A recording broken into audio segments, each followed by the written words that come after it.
Well, of course, we're aiming for a new campaign, and you have to start somewhere. So this looks like to be a great head start what we're having.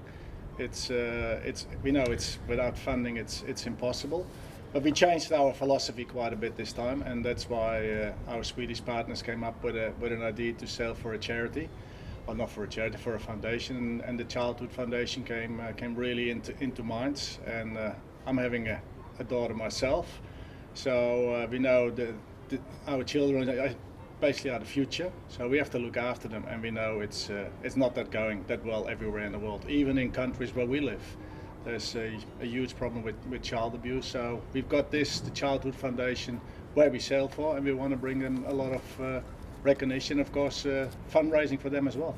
So we're sailing with a very young crew. That's one of the aims. We know that the ocean race now has changed the rules dramatically for the Volvo 65. And we just have to put them through the paces and see how they shape up, how well they cope in a team, and that's what we're doing on this trip going across to Grenada.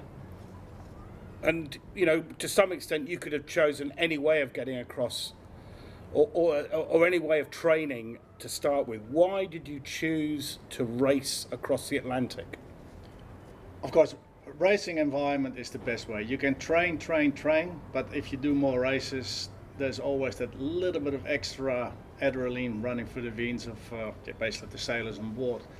And of course, there's another race going on. It's called the ARC, the cruise around, or the rally across. And that's, we think, is not the right place to be. We think we want to be really in a race, and we like to support the RORC, who's doing a lot of great things for us sailors, organizing great races. Unfortunately, not that many boats over here, but I think even like us being here, like with Childhood, maybe it opens the eyes for teams in the future that high professional teams actually want to do this race. And nothing is better than doing a transatlantic under the rules of the RORC.